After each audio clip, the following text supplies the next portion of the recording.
Kirk Drum, Ron Randolph, Kenneth Rest, Nelwyn McInnes. Here. Mr. Chairman, we have a quorum. Thank you. Announcements. First off, I'm going to introduce the new planning director, Mr. Ross Liner, sitting down here in the front. And we have two new members. These are the parish president's appointee, Newland McInnes, and she's sitting down here, and Kenneth Press sitting down there also. I have to look around and see where everybody's sitting right now. We're still short one member, but I understand that that's being worked on with the Ethics Commission, so we'll move on here. Please silence any phones or electronic devices. If you disagree with a decision that the commission makes, you have the right to appeal it to the council. There are appeal cards over on the to my right, along with agendas, speaker cards. If you wish to speak, please fill out a speaker card, because if the case you want to speak on, it has to be postponed or something, at least we know how to possibly get in touch with you. Public speaking, 10 minutes each side and 5 minutes for rebuttal. After your case is heard, if a group of you, want to have some discussion, please go outside the building. Don't go out in the foyer out there, because the sound comes back in the chambers here. Please rise for the invocation, Mr. Randolph, and the pledge by Mr. Drum.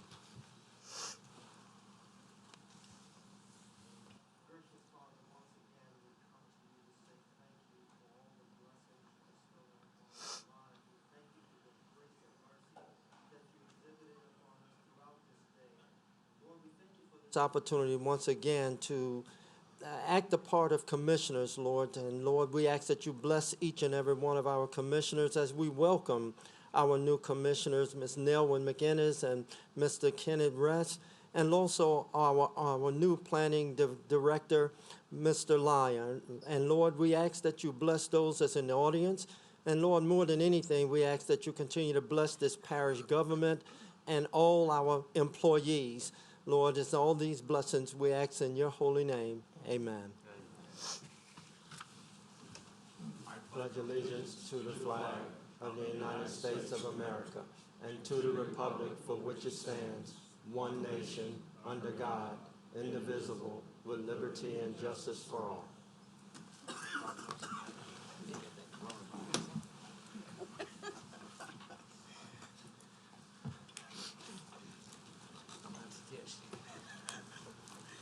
All right, the commissioners, in your packet was the January 7th meeting minutes. Hopefully you had a chance to review them. Do I hear a motion to approve or any changes? Commissioner Fitzmaurice. Move to approve. Motion by Commissioner Fitzmaurice to approve. Commissioner Drum. Second. Second by Commissioner Drum. Please vote.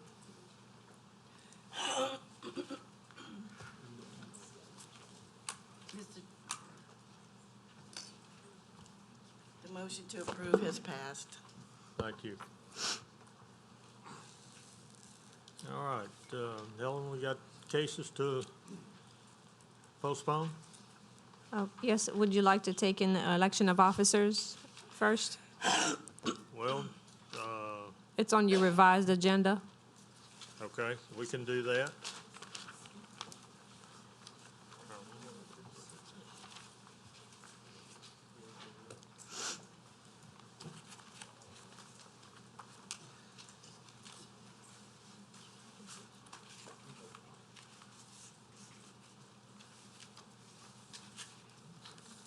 There it is.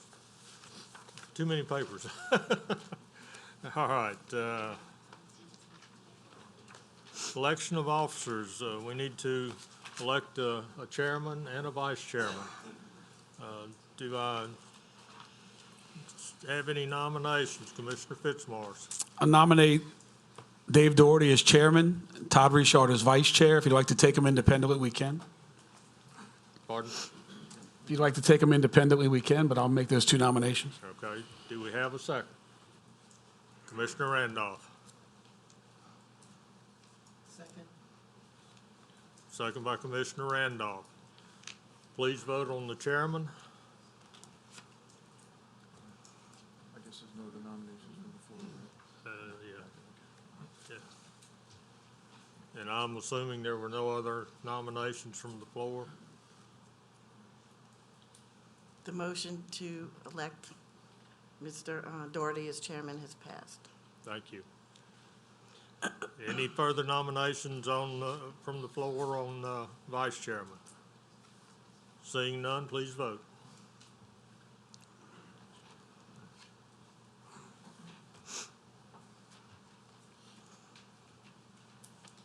The motion for Mr. Richard as vice chairman has passed, is approved.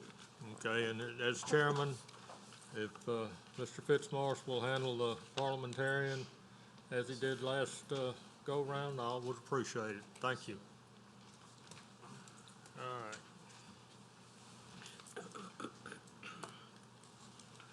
Now we go to postponing cases.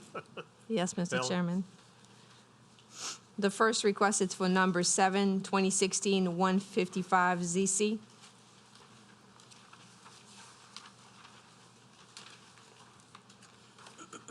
Okay, The second is 2019-1753 ZC. And the next one is 2019-1754 ZC, which is related to the same parcel of land. right.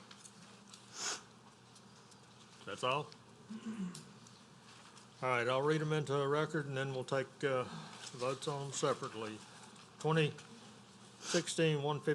ZC, a major amendment, to the Planned Unit Development Overlay, PUD.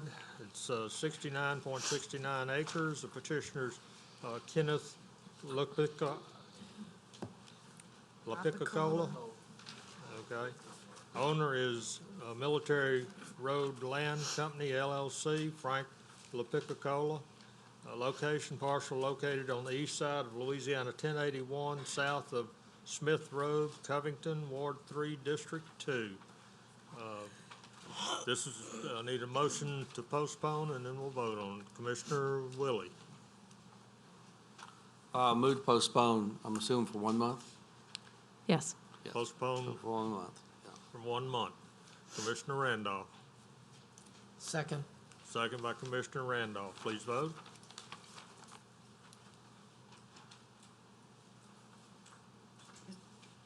Mr. Doherty? The motion to postpone for 1 month is approved, has passed, I'm sorry. Okay. Next one is 2019-1753-ZC. Existing zoning is A1 Suburban District. Proposed zoning is A3 Suburban District. It's 98 acres. Petitioners Kenneth Lapicchiola Senior. Owner is Grabber LLC, William Grabber III.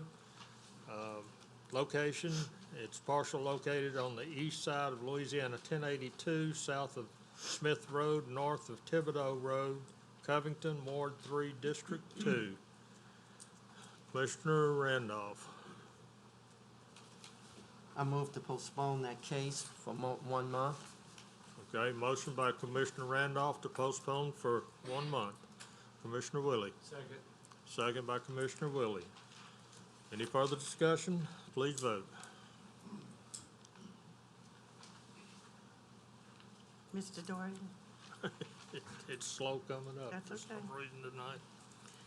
The motion to postpone for 1 month has passed. Okay. Next one's 2019-1754-ZC. Existing zoning is A3. The proposed zoning is a PUD, Planned Unit Development Overlay. It's 98 acres. The petitioner's Kenneth Lapicchiola Senior.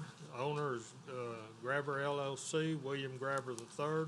parcel located on the east side of Louisiana 1082, south of Smith Road, north of Thibodeau Road, Covington, Ward 3, District 2. Commissioner Randolph. Yes, sir. I'd like to make a motion to postpone this case for 1 month. Motion to postpone for 1 month, Commissioner Willie. Second by Commissioner Willie. Please vote.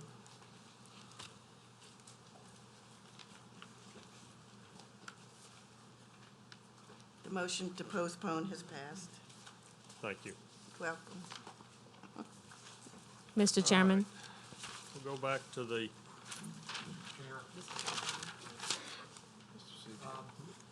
There has been a community meeting set up for these three proposals that will be held here on February the 20th at 6 o'clock on the three that we just voted to postpone. The community meeting has been scheduled for February 20th at 6 o'clock here in the chambers. so with that being said, let your friends and neighbors know so that we have a good turnout on it. Right. Tom, you're gonna attend, I'm sure, right? Yes, sir. Okay, any other commissioners want to volunteer?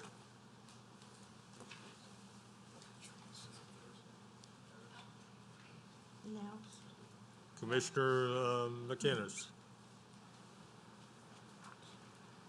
Yes, I'll volunteer. Okay.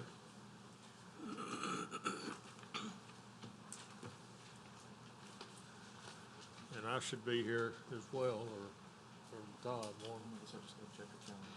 Okay. And anyone else wish to volunteer? I believe that we have it. Okay, all right. That'll give us 4, right? That's a number. Yeah, see, they know. all right.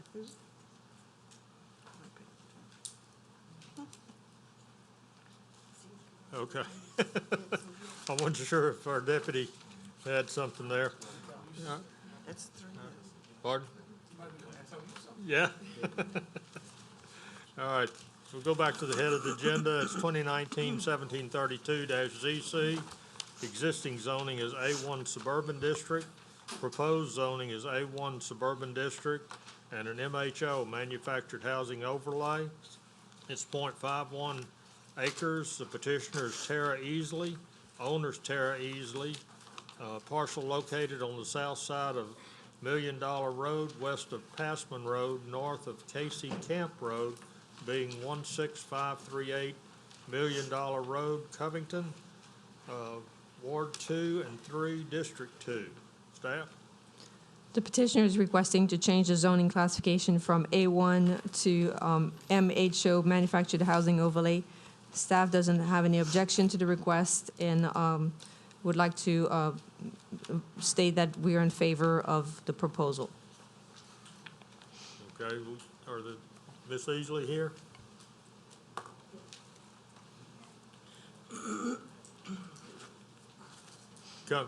Please come up to the mic, please.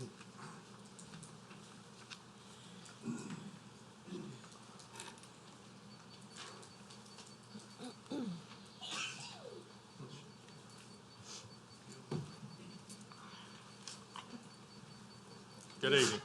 Good evening. You all right? Just harder to talk around with a lot of people. Okay, all right. So you're just asking for a manufactured housing overlay on approximately a half acre, right? Yes, sir. Okay, and you're gonna, you have a mobile home there or a manufactured home or? you Yes, sir. gonna get- It's been there for 40 years. Okay. It's So we're- inherited, so Pardon? it's one of my inheritance. Okay, So I want to leave the trailer there. so we're just kind of catching up with the zoning on it, is that what we're doing, Helen? Correct, the request is to make it a legal conforming use, yes. Okay, all right. Thank you. Thank you. Anyone else have any comment, either for or against? I'll close to the public, bring it back to the commission. Commissioner Willie. Yes, her request is compatible to the area. I move for approval. Motion by Mr. Willie, Commissioner Willie, to approve, Commissioner Seeger. I second that. Second by Commissioner Seeger. Commissioner McInnes. I was going to second, but Okay, all right, beat me to it. thank you. Any further discussion from the commission? Please vote.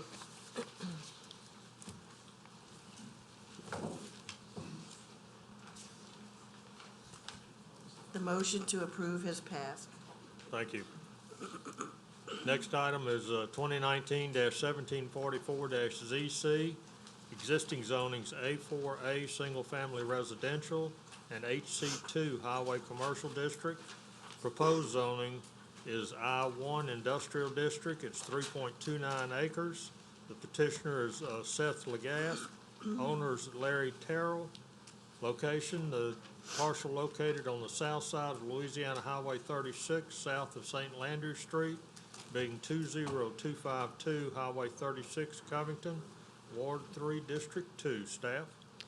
The petitioner is requesting to change the zoning from A4A and HC2 to industrial zoning. The subject property is surrounded by developed commercial uses that conforms to the HC2 designation, and it's also adjacent to an existing multifamily residential properties. And at this time, staff is not in favor of the requested zoning change. Okay.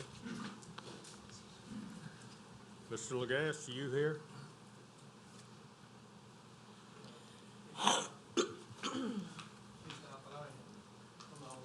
Okay, come to the mic and state your name, please, and address if you're not the petitioner.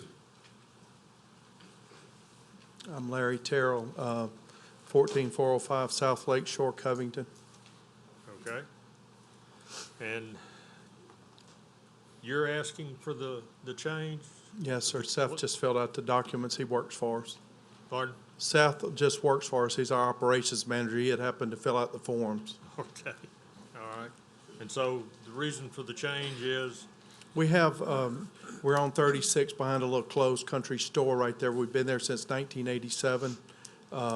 We have a 5,000 square foot warehouse where we store household goods. We're an interstate mover, an Atlas Van Lines agent. We move people cross country. We also have a 16,000 square foot mini storage there. And out of the 3.5 acres or so, we're just out of space. So we're looking at, we found out that our zoning was not right for the property that's currently there.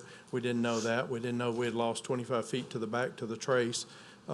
So we're wanting to get it zoned properly for the use that we currently are doing, and then possibly adding a building 20,000 square feet or so down the road.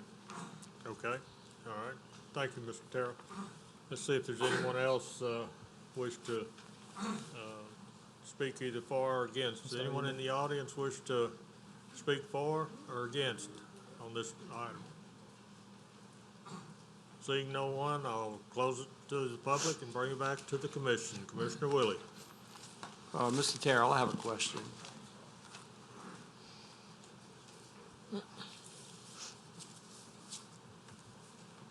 Yes, sir.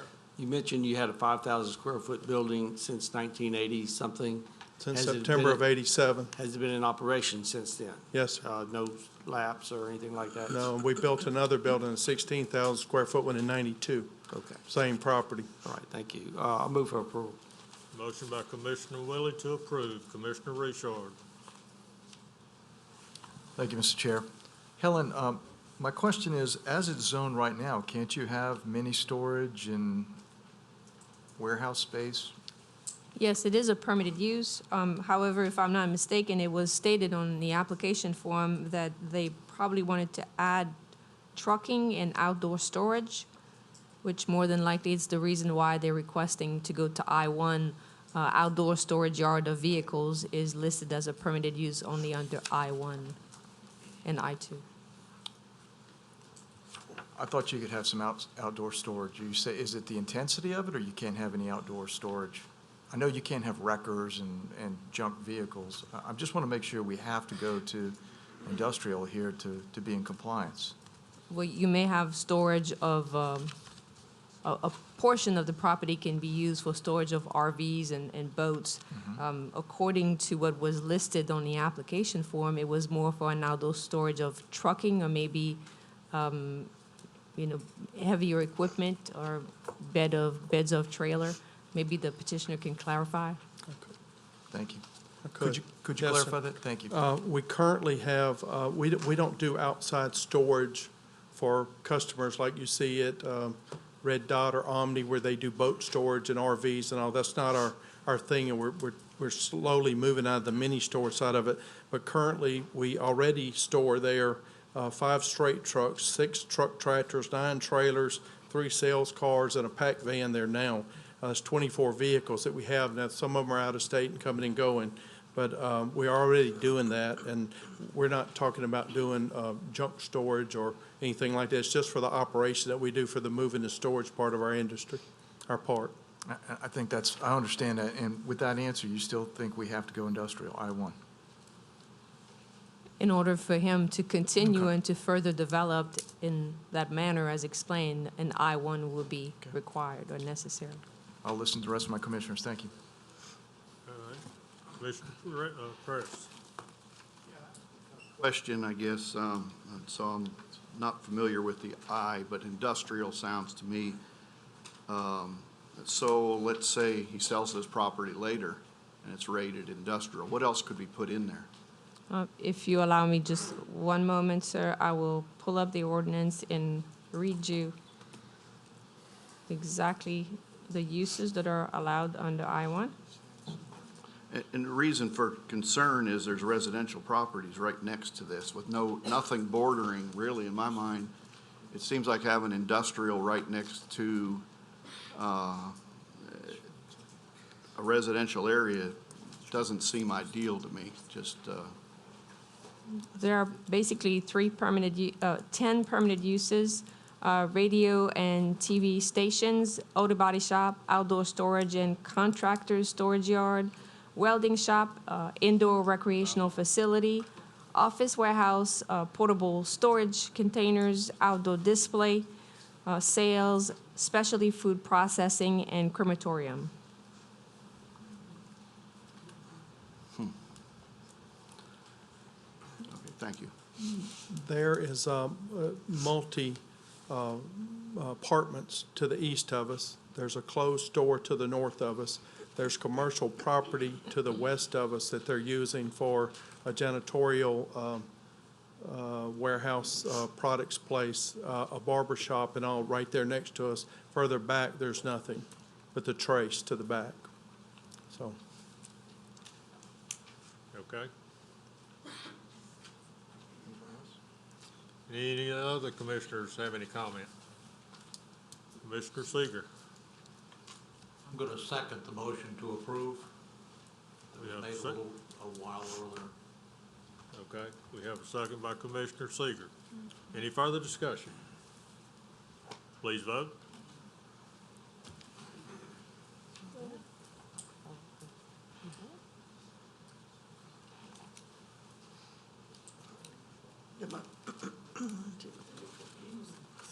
The motion to approve has passed. Okay. All right, next item is 2019-1745-ZC. Existing zoning is NC4, Neighborhood Institutional District. Proposed zoning is HC2, Highway Commercial District. It's .47 acres. No Limit Investments LLC, Casey Cole. Owners, No Limit Investments LLC, Casey Cole. Parcel located on the west side of Louisiana 1090, north of Brownswitch Road, being lots 39 and 40. Ozone Pine subdivision, also known as 61027, Louisiana Highway 1090, Slidell, Ward 9, District 9. Staff? Petitioner is requesting to change the zoning from NC4 to HC2. The property is currently surrounded by sites that are zoned NC4 to the north, south, and east sides, and also abutting a residential neighborhood zone A3 to the west. Staff is not in favor of the requested zoning change to HC2, considering that it could allow for uses that are much more intense than the permitted use under the NC4 zoning. All right, thank you. Casey Cole, UNL? Yes. Good evening. Hi, how are you? You're Casey Cole? I am. Okay, all right. Tell us what you have in mind, and then we'll go from Okay. there. Originally, when I purchased it, it was Clark's Marine Boat Place. I was gonna put in a plumbing company. I found another building I could use. I found a buyer for the property. He wants to make a landscaping company. The Clark's Marine had put up a building with 5 doors. He would like to use that as rental storage for that building, and the other building for his landscaping company. Okay, It does have a gas station right next door to it. Even though it is an NC4 zoning, it has here's the gas station. They have a Boo Cope unique store next to it here. It is on Military Road. The property behind it is vacant. Other than, I think Mr. Clark is building something to work on his boats again directly behind it on one side. okay. Have you talked to Mike Smith I have, recently? yes. Okay. He called me, and he asked that this be postponed 1 month so that he could have a community meeting, Okay. okay? Helen, is there any other date other than the 20th that's available? Yes, sir. We do have another date available, which would be the Tuesday the 18th. Okay.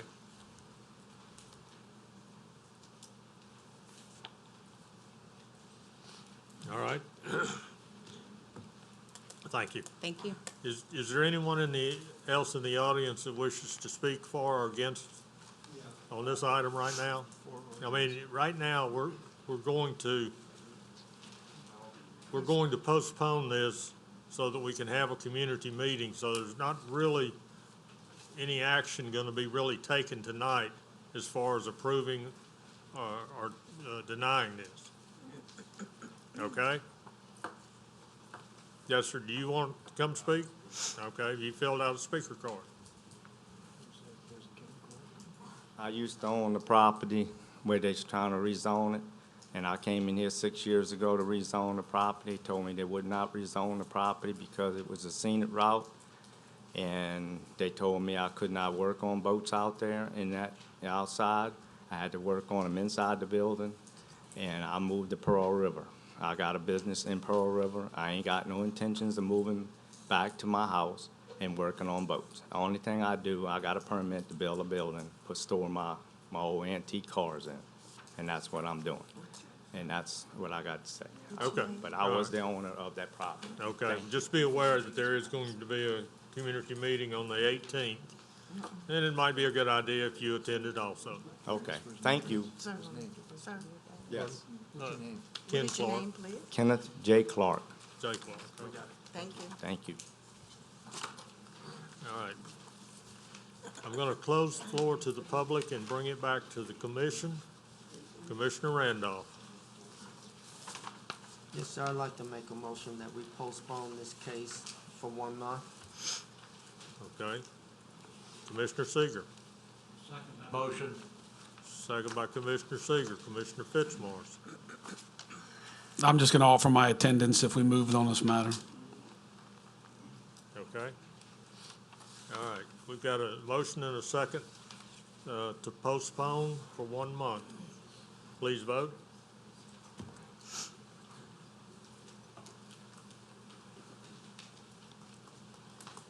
The motion to postpone for 1 month has passed. Okay. We need 3 or 4 people, commissioners, to attend that. Ron Randolph.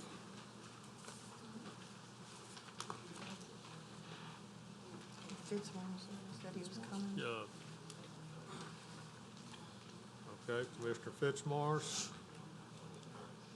Anyone else? I should be there also, or Todd, one of us. Tell me if you make it or not. All right. So we've got Commissioner Randolph, Commissioner Fitzmaurice, and Commissioner Doherty that will attend the community meeting on 2019-1745-ZC. Thank you.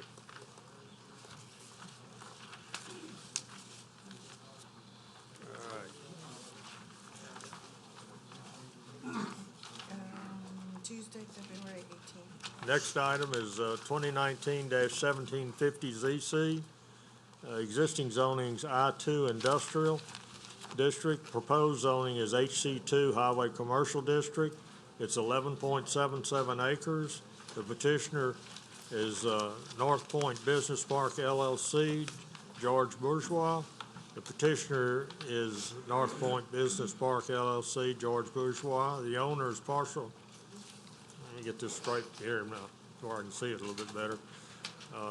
Location is partial located on the north side of Louisiana 1085 and on the east side of Windward Drive, North Point Business Park, Covington, Ward 1, District 3. Staff? The petitioner is requesting to change the zoning from I-2 Industrial to HC2 Highway Commercial. Staff has no objection to the request considering that it is in an area that is mostly developed with commercial uses along Highway 1085. The list of permitted uses under commercial highways, HC2 Highway Commercial are compatible with the area, and also the request will correct what is now a split zone lot and provide for more uniform zoning along 1085. All right, thank you. Yes, sir. Members of the commission, my name is Mike Soche. I'm president of Gulf States Real Estate. We are here representing North Point Business Park LLC as their commercial brokers and also development advisors. Mr. Bourgeois is here tonight if there are any questions for him.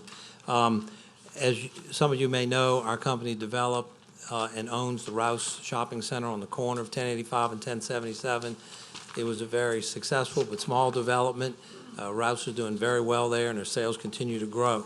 Some of the interests that we had at the shopping center that we couldn't accommodate, service interest, other interests that is more compatible with HC2, would like to locate in this particular area, and that is one of the reasons for this request, to change, actually downzone the property from I-2 to HC2 so that we can accommodate some of those service businesses that are necessary to serve that this fast-growing area of St. Tammany, just as the school board is doing right now with some of their school work. As Helen also mentioned, if you look at the maps that I'm passing out, one of them is a larger view of the North Point Business Park, which is a mixed-use park, which is done very well. There are several businesses in there, internal in there. FedEx is one. You can see the roundabout on that drawing. We do not, or are not involved in the corner. There's another party that owns the corner. And then the second map that we passed out is the split zoning map. So we anticipate that as these users are perfected, our deal's perfected with these users, there will be some re-subdivisions of this property. We'll have to go through the subdivision process along 1085 to accommodate their specific needs. And having the zoning the way it is right now is very cumbersome because it's going to fall in the middle of someone's lot. So that is why we're here, and we appreciate your approval. Thank you, Mr. Soche. Anyone in the audience wish to speak either for or against? Seeing no one, I will close it to the public and bring it back to the commission. Commissioner Fitzmaurice. Make a motion to approve. Motion by Commissioner Fitzmaurice to approve. Commissioner McInnes. Mr. Soche, or possibly the owner, what did this property look like in 2016 when the roundabout and that entire intersection was under 2 or 3 feet of water? It was fine. I mean, we have detention, a large detention pond on this site right now, and again, this project's been here for a long period of time. So we're not changing any of the physical aspects of the site, just the uses there. Okay, thank you. Thank you. Commissioner Press. Yeah, my question's more to staff. Does the parish, since we're eliminating a piece of industrial-type property, I don't know, do we have a large inventory of industrial-rated property around the parish that we wouldn't have any problem? As far as it flowing, I agree that the changing it over is good. It's just a function of is giving up the industrial rating something that's advantageous parish-wise. There are some industrial zoning in the parish, and there are still some lots available within North Point, if I'm not mistaken. And one of the reasons why we do not have any objection is basically because it faces 1085. Thank you. All right. Mr. Sochay, you have any further comment? No. Okay. Commissioner Randolph? I second that motion to approve. Second by Commissioner Randolph to approve. Any further discussion? Seeing no one in the queue, please vote.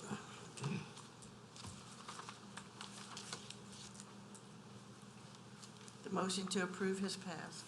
Thank you. Thank you very much. Can you see the vote? It's coming, it's just slow. It's kind of like me tonight, Bill. All right.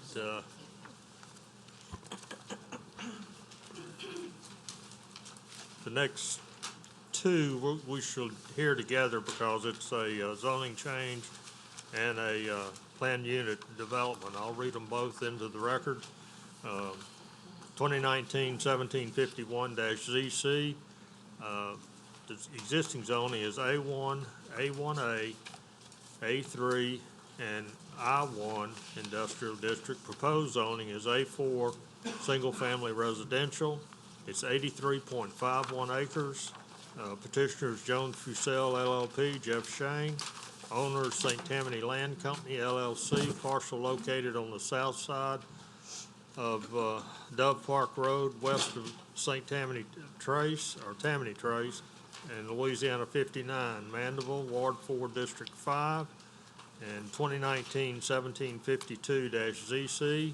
Existing zoning is A4, single-family residential. The proposed zoning is planned unit development overlay. It's 83.51 acres. Petitioner Jones Fussell LLP, Jeff Shane. Owner is St. Tammany Land Company LLC. The location is on the south side of Dove Park Road, west of Tammany Trace, and Louisiana Highway 59, being 83.51 acre parcel, Mandeville, Ward 4, District 5. Staff? The zoning change is being requested to establish the underlying zoning designation of the proposed 83.51 acre residential subdivision and will therefore establish the density pattern in the PUD request. Staff doesn't have any objection to this request as the petition site is right next to a residential PUD with an A4 underlying zoning designation. The applicant has also submitted an additional application that's being considered concurrently, which is 2019-1752, and that's the request for the PUD. The Dove Park Ridge subdivision is being proposed to be developed with 185 residential lots, 159 of those with an average lot size of 70 feet by 120 feet, and 26 of the remaining lots are designated for garden homes with an average lot size of 45 feet by 70 feet. The applicant has submitted revised plans which have addressed the majority of staff comments in the original report that you received. Staff has created a new report that speaks to those revised plans, which you should have in front of you right now. The proposed subdivision plat adheres to a large portion of the general standards of the PUD designation, and staff is not opposed to the request for the plan unit development overlay or the underlying zoning district request. All right, thank you. Mr. Shane. Thank you, Mr. Chair and Honorable Commission. My name's Jeff Shane. I'm with the Jones Fussell Law Firm at P.O. Box 1810 in Covington. I represent the proposed or prospective purchaser and developer of this tract, Dove Park Development LLC. which is Mr. Kelly McHugh and Gary and Travia. This property is actually still owned by the Portman family through their various entities.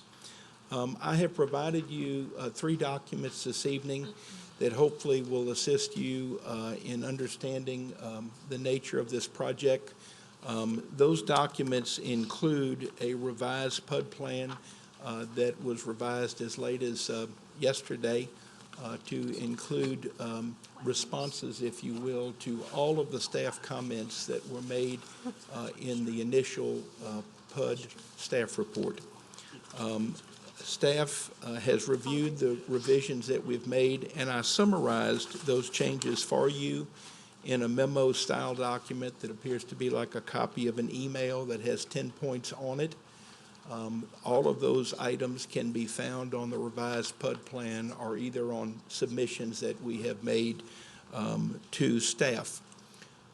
We feel that this property, which interestingly bears currently multiple residential and industrial zones, would be very awkward and difficult to develop based on the current zoning.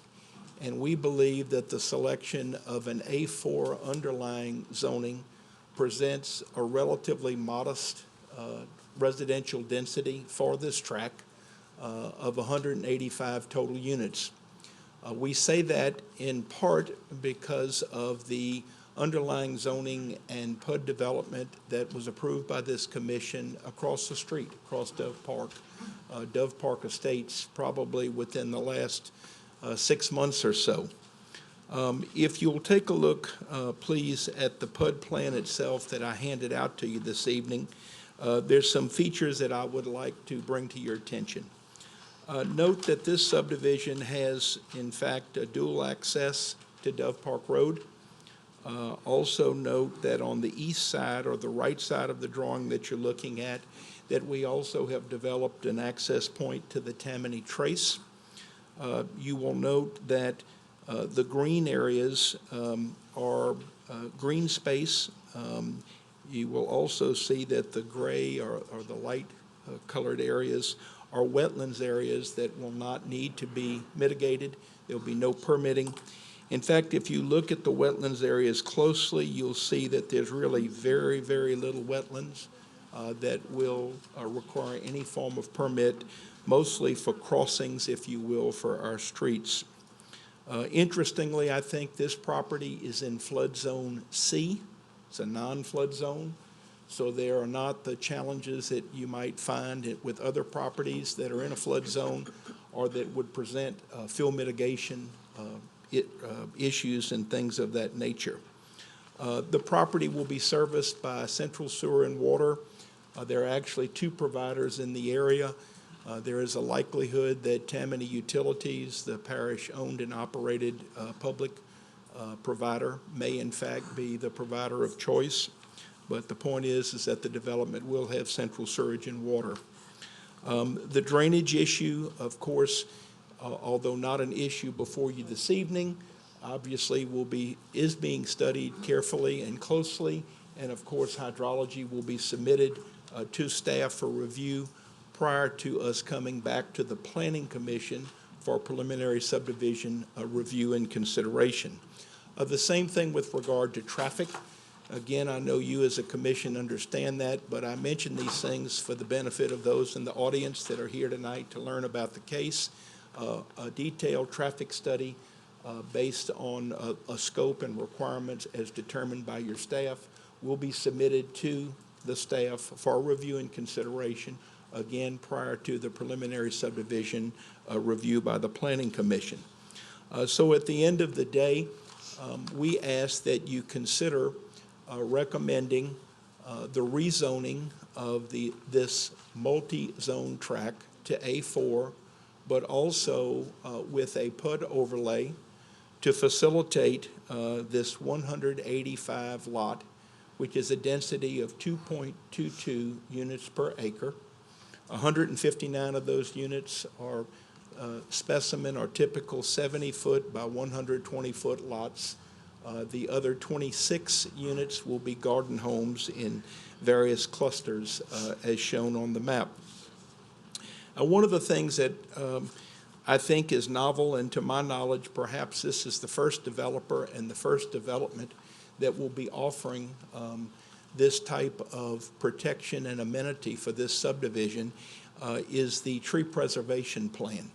So that is one of the drawings. Excuse me, please. I'm sorry, it startled me. I didn't, sorry. The tree preservation plan, which I've given to each of you. When we first met with Councilman Toledano to tell him that we would be filing this project, this zoning proposal, he made it abundantly clear that he was very concerned about tree preservation, particularly in light of the subdivision that was being developed across the street. And for that reason, he asked us to come up with what would be a reasonable but somewhat aggressive plan that would go beyond code to ensure preservation of as many existing trees as possible, but also provide for additional plantings of hardwoods that are not required by parish code. So if you'll take a look at the lot clearing detail drawing that I've given you, you will see that in the front, and this is of course a specimen of the 70 by 120 foot lot. It's a suggestion of the area where if there are hardwoods in the front, they will be preserved.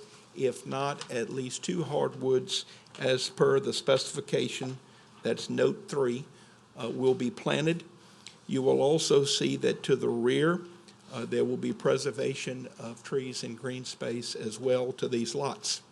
So if you will now maybe move from the lot clearing detail drawing back to the PUD drawing, the vision of this developer and development is to create green space wherever possible throughout the development, but also try to preserve as much green as possible on the lots as indicated by the lot clearing detail. Let me emphasize that along Dove Park Road, you will see that there's a 50-foot green space that will protect, hopefully, views and certainly provide some serenity for the lots that back up to that 50-foot. There'll be no clearing within that area unless they're damaged or diseased trees. Again, I've already mentioned the preservation of the wetlands areas, but also the creation of other green space areas as well that include both active and passive amenities throughout the PUD.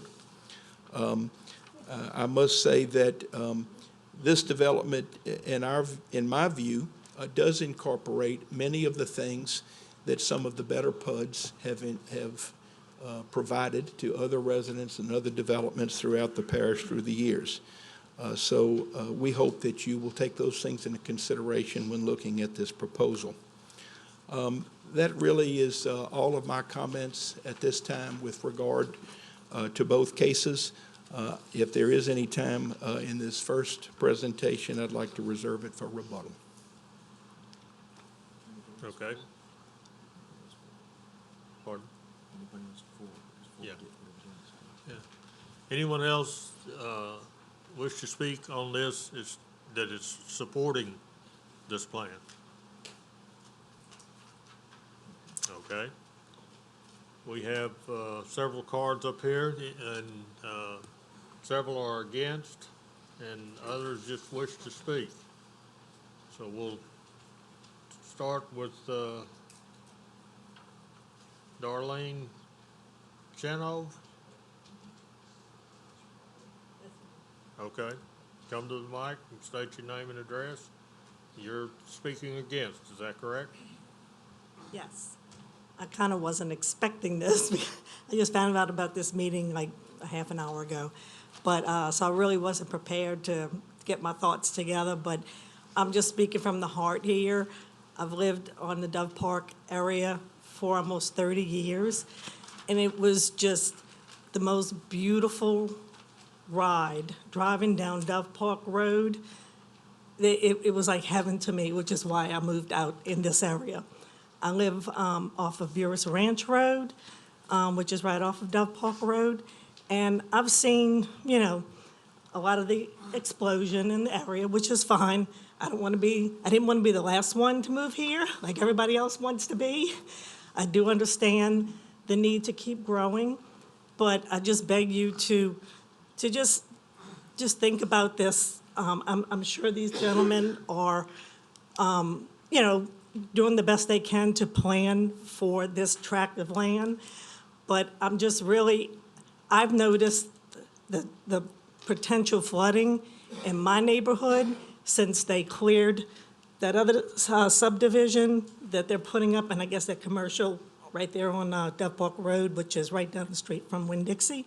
Since they cleared all of that, our creek, the last time we had a really bad rain, it took, I'd say 5 times the amount of time for that creek to go down than it ever had since I've lived out there.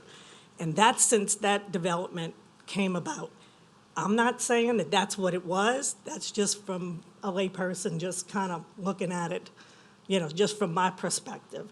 So more, again, some developments got to be fine, but I just worry about, more cars, more, the less trees that are sucking up this water. It's just my big fear that eventually I won't even be able to get out of my neighborhood. My neighborhood, one street in, one street out, it goes over the creek. And we've got caught there in 1995. If anybody remembers the big flood that we had in 1995, it was over our road by, I'd say 2 feet, 3 feet. The neighborhood, well, we had a party for 3 days. We couldn't get in or out. So, I don't know how much more that could come up, the more issues that we have with our flooding, but I just, I love it back there. I want to stay there, and I'd like to be there for another 30 years if I could. But that's just all I just have to say at this point. I just would have to know way more about this development than just finding out about it in the last half an hour. So, but I just beg you to just look at it hard and ask the proper questions. You guys are the experts. Thank you. Thank you. We have a Taylor Chun that wishes to speak. I don't know if that's for or against. Yeah, it's against. It's against, Yes, sir. okay. So, I'm sorry. Go ahead and state your name and address. It's Taylor Chun, and my home address is 1275 Dove Park Road, directly across from the proposed development. So I would like to go back to some of the comments made by the legal team. My first question is, and some of my concerns are, as far as who was aware of this today, because I feel like there wasn't really adequate exposure to this proposed whole entire development along Dove Park Road. Being that my parents live also on the street, no one was notified. So I am questioning exactly who was notified, because I think it probably would have drew a much larger audience. With that being said, on the previous development that was expressed in some of the attorney's statements here, that is zoned in the Mandeville district, which is actually a separate zip code. So no one here was actually notified of that development either. And as far as the traffic goes, I want to know if this case study is going to be done before all that development in Mandeville, about a quarter mile away from the proposed development. Is going to be either after that's developed, or is that case study for traffic going to be developed right now, where there's no, obviously, infrastructure in place with the 78 homes that are going a quarter of a mile away from the proposed area? So I would like clarification on that. And I don't know where the documents are supporting the development, because I would like to get that passed over to my legal team. So I don't know if I can get a copy of that too, because I'd like to have my legal team review some of the zoning as one of the being the ones directly affected by the zoning. I have 3 daughters. One's 2 or 6 years old, identical twins, and a newborn daughter. They used to get home from school around 4:15. Now they're getting home at around 5 o'clock due to the traffic influx even before the new development is in place here of the proposed Mandeville area, which is right outside past Clico. So that's even before that has even been in place. So that's excluding the flooding factor. The infrastructure is just not in place. So the morning and the evening time, cars are backing up all the way to my driveway, which is a danger and a hazard to my children getting on the bus. The roads aren't wide. The infrastructure's not placed. We're having problems with cars driving past the bus. And keep in mind, these are young kids getting on the bus, zooming past, trying to obviously make work or get home from work or whatever it may be, which is obviously a safety hazard I am concerned with. So I would like clarification on that.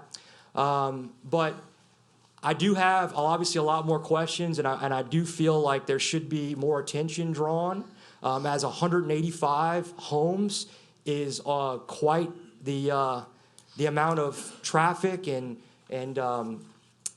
population that would bring to the area.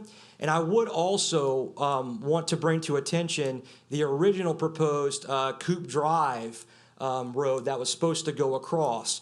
And I don't think anything like this should even be a thought until that road or there was a new infrastructure transportation channel to take away from the Dove Park Road traffic, which already isn't able to handle what is currently in place. So I do have a lot of concerns. I do think all these concerns should be addressed. I obviously do care a lot to be here, and I really hope that we can obviously come to some conclusion to where I'm not concerned with the safety of my kids. Obviously, that's my biggest concern. That's why I would like my legal team involved. And I don't know where I can get a copy of these drawings from. You're welcome to contact our department tomorrow. Okay. Excellent. It's all posted on the website, so we can guide you through the website, and you'll have a copy. You can download Okay. it. And that'll end it. Thank you. Okay, thank you. All right, we have another speaker card. Stephen John? Okay. You're speaking against? I'm against. Okay. Well, at this point, I'm not against, building, but I've been there as long as Darlene and Conrad. I came here when there was nothing but a Shell station and the Chevron station on 59, and you guys wasn't here and everybody else wasn't here. I live off of Double J, back of Buras Ranch, and I can say that the last big rain, I live in the back where the creek comes to my backyard, and we have 3 acres. Now I got 6 acres. And what I don't understand about, and I'm not gonna say nothing till I know, I'm an industrial contractor, but I know this zoning's all crazy. You have 2 minutes left. Okay, I know the zoning's all crazy. Some places you have minimum 1 acre lots, and then across by the Bird Streets, you got lots that would change, but I know at one time you couldn't build anything under 65 front width lots. Is the A1 zone, the previous zone, is that 1 acre lot per home? What was the one that it was zoned for? What is the minimum size lot that it was zoned for? Mr. Chairman, would you like me to answer the question? If you don't mind. Yes, please, Ellen.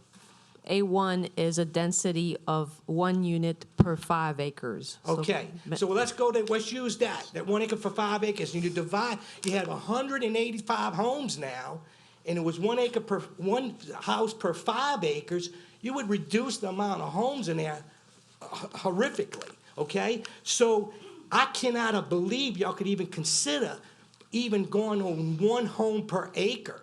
Because when he's doing 185 homes, it's changing the whole structure of the area.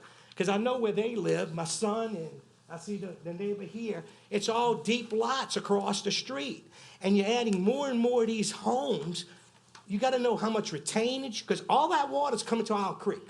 I don't know if y'all know it, but it's all coming to the little creek. Right here, the one that passes behind the joint here. So you're changing from 1 house to 5 acres to 1 house to less than 2 houses per acre. To me, that's drastic. How much retainage he's gonna do, but that's a big change from 1 house per 5 acres to 2 houses per acre. That's a big, big change. And I think y'all need to think about that, because the amount of cars that's going on Dove Park Road now, compare, because since the interstate's been backing up going to Pinnacle, we have a lot of traffic on Dove Park Road. And that's all I'm here to say, and I really think it ought to be considered. Okay, thank you. The time has expired. For those speaking against, just a minute. I'm going to leave it up to the commissioners. If you want to authorize some additional time, I wouldn't go more than about 5 minutes. We've had 10 minutes. But I'll need to see what the will of the commissioners are. Pardon? Okay. Anyone against that? Okay, we're gonna go with. 5 minutes in aggregate for everybody. Right? Yeah, 5 minutes, and we've got 3 more speaker cards, so that doesn't leave a lot of time. Okay, and Mr. Shane will also add 5 minutes to yours. Okay, the next person is Yvonne Jacobs, and you're speaking against, right? Yes. Okay, you've got a total of 5 minutes for 3 people. I know, I got you. Yes, I live at 1287 Dove Park Road, right next to the Dove Park Estates development that has devastated all the trees. My yard empties out 3 different yards, and I have never had a flooding issue. It floods all the time now. An inch and a quarter of rain, the road floods. Miss Commodore can't get out of her house. It's flooded 12 inches right there. It's been a total mess. They've cut down all the trees. We were supposed to have a 10-foot buffer, nothing. Now, if this developer claims that he's going to do anything, he needs to check on the traffic issue is miserable. It is terrible. I just don't, you can't approve a zoning without having that traffic thing done. Thank you. Thank you. All right, next card is Susan Commodore. Me. Hi, Mr. Liner. How you doing today? Please state your name and address. My name is Susan Commodore. I'm a resident of Dove Park Road. What? I own 12 acres on Dove Park Lane, and I have been gravely affected by what Mr. Herberger's development of Dove Park Estates has done. More importantly, that is in the works right now. I know Ms. Lambert, I know Mr. Liner now, I know Mr. Tissue, I know most everybody over at the parish. What I'm hoping is that the new administration has decided to pay more attention to what the other situation that was going on, and it seems as if that is the case. I do get phone calls in return now. The traffic study I looked up today I called matter of fact, I called the state, and I asked them when was the most recent traffic study. And the state said that you would get that information from the parish. Well, they said, or you could go look on the internet. So she had also given me information that the last traffic study or analysis or impact was done in 2015. And she said that there was a proposal, which everybody knows that Coop Drive and the I-12 should have a roundabout, but guess what? No appropriations have been made for that. That date was set for 24-25. We are at 2020. So with what is going on in terms of the infrastructure and the ill-prepared situation that is going on in the parish in terms of parish-wide, we are now facing 2024 or 25 with funding for roundabouts, which are nowhere near being thought about. Not even money's being placed for them. We obviously see that it's done at Lonesome Road and it is done at Sharp Road. And that what that has done is alleviate the problems at Sharp Road and Lonesome Road. But it brings it all up here, which then puts it in front of 2 high schools, or a high school and a junior high school, and then it also brings it to Dove Park Road. So where in the big picture is the development happening? Like, what point do we study what's happening? Got a minute and 54 seconds. Anybody else want to talk? Go ahead, Shane, come on. Neighbor as well, but I am not against progress. Please understand that. What I am against is not controlled progress. Thank you. Yes, sir. Please state your name. and Shane address. O'Hara, 1281 Dove Park Road, and very, very brief. But I think all of us agree that the parish needs to have a comprehensive plan for development, and we are going to continue to develop. And I think the parish made some good moves several years ago in putting a plan together. But what good's the plan is every time there's a major development, we put in for PUD for permission to put more units than what's responsible. Similar situation, I think, one house per 5 acres, that is not realistic or reasonable for these developers. But then again, cutting it down to where they can have not only 4, but more than 4 through PUD is leading us more and more and more into the drainage issues, which we already have on Dove Park. I've seen my neighbors' lanes flooded now. They can't get in or out just from the smaller development on the south side of the road. So I'm not so much saying not to develop, but I'd like to see you postpone the decision on this until there's more specifics and to consider the fact that irresponsible development in the long run is going to hurt us much, much more than it's going to help us in the short run. Thank you. I have 27 seconds, I'm not finished. Okay, so basically what she said about flooding is true. Right across from me is a creek that comes through the back, and then in the dip in the road, it floods. And that's where the property on Dove Park is specifically left with trees in it. But all of that then floods down the power line and into those people's driveways. So this has been here for years. It's nothing new. It is a waterway. It's being obstructed, and that's against federal. Thank you. All right, we'll go to rebuttal now. Mr. Shane.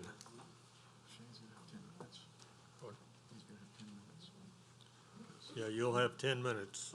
Thank you. I anticipated that those in the audience might have comments to make about drainage and traffic, and that's not being prophetic. You would have expected the same, and I think if I lived in the neighborhood as a layperson, I would have had the same questions and comments. I don't by any means suggest that those aren't the most serious issues, probably, as it relates to most any development that is brought before you. But I don't think it's trite in saying that there is a time and a place, meaning that the way the system is set up, the specific studies as it relates to traffic and drainage are not required to be made because it takes time and they're very expensive until the zoning commission and the council determine if the proposed land use may be appropriate, is going to be approved, the zoning. So again, as a planning commission, assuming this project receives zoning consideration and approval, the planning commission and the public will have a chance to look at the traffic study and drainage study that we intend to provide. I would also hate for all of us to go home tonight thinking that this property is all currently zoned A1. I felt like staff did not have an opportunity to fully answer and explain the multiple zones that are on this track. You as commissioners, please look at your staff report now as we speak and go to the colored section to make sure you understand what zones are currently there. A large section of which is industrial, and only a very, very, very small portion of which is I-1, most of it being A1A and A3. So that doesn't mean that all of these considerations about land use and density and traffic and drainage aren't important, but this is not an A1 track. And I would hope that no one thinks, just as I think one of the gentlemen said previously, that this track really, that it's reasonable or likely that it would be developed as A1. This 85-acre track has nearly 30 acres of green space and set aside. 30 acres. That is the type of development that this commission and the council have been asking for years. Don't cram it up, don't jam it. As you can see, this project, in my view, is incredibly environmentally sensitive, not just because of the avoidance of the wetlands areas, but the conscious effort to keep green spaces throughout the development so that many of the lots back up to the green spaces, and they're protected. Also, I don't think we can ever underestimate the value of new development bringing extensions of central sewage and water to this development. And the running of those lines will also facilitate other properties having the opportunity to procure central sewage and development, central sewage and water in the future, all of which are a good thing environmentally. So again, although the infrastructure, sewer, water, drainage, traffic are planning commission issues, I do think that when you're looking at the change of land use, what would this change bring to the area as it relates to compatibility? Do we really think this tract should be developed nearly 50% as I-1 as an industrial park with industrial traffic running up and down Dove Park Road? I don't think so. I think we would like to see a relatively modest residential development that preserves the green, that takes into consideration the traffic issues that are in place.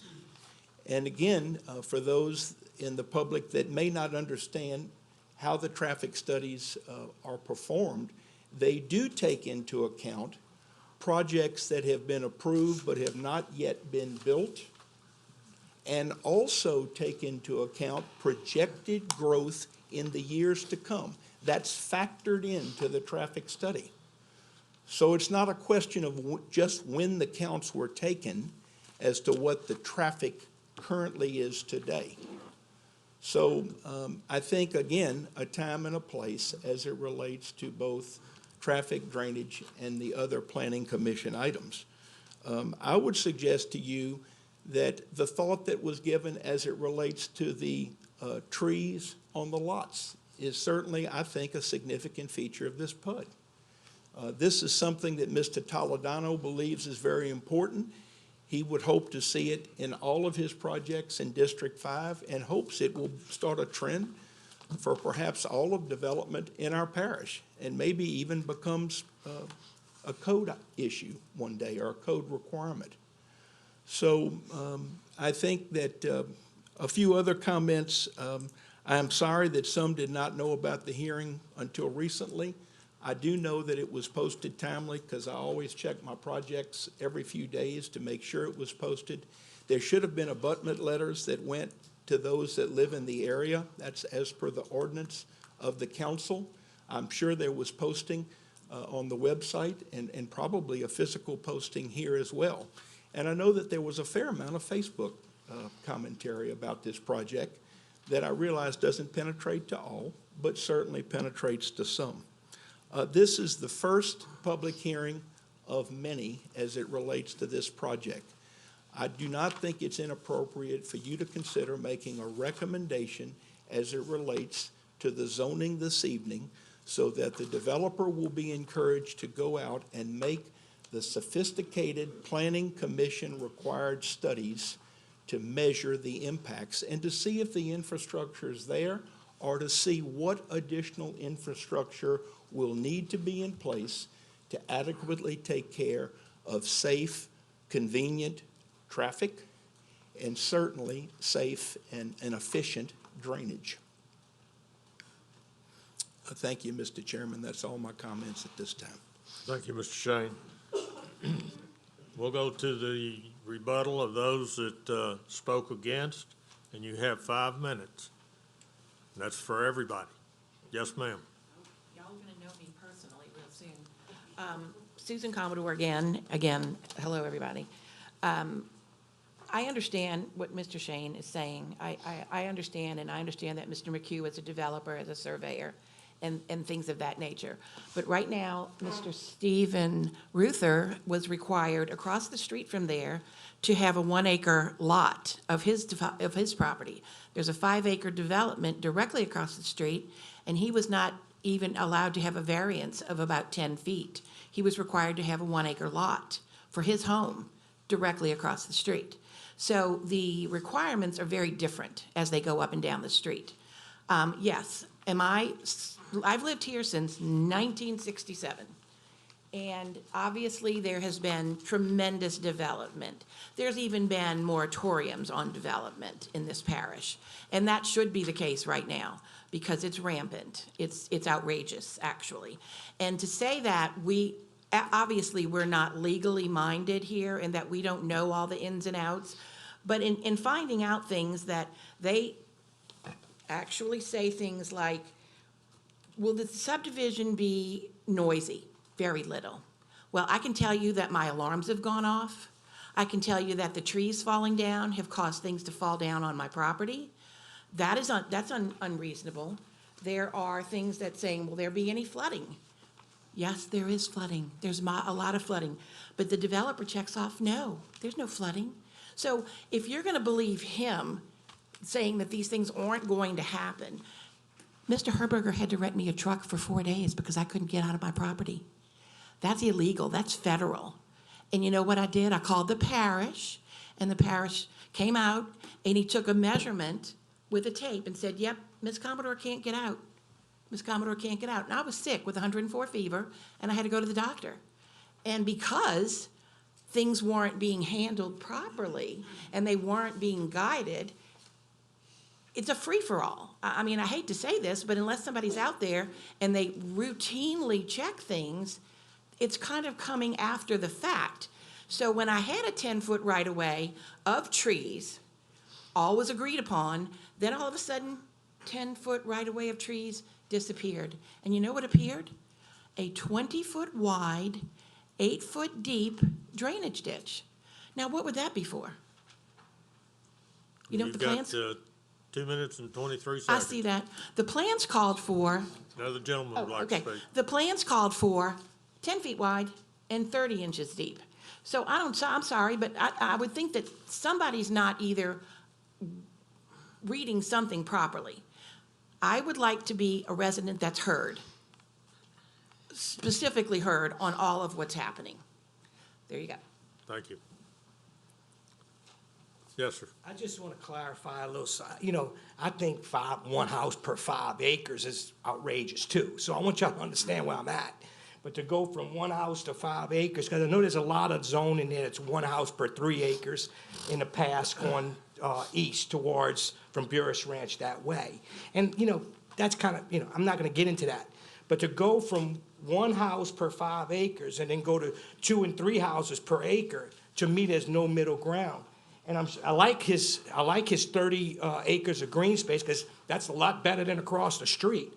And I do think he probably has a good plan, but I think what y'all got to really think about is that now Dove Park Road it's since the church came in, since Most Holy Trinity came in, they're using it as a throughway to bypass the Pinnacle traffic going west.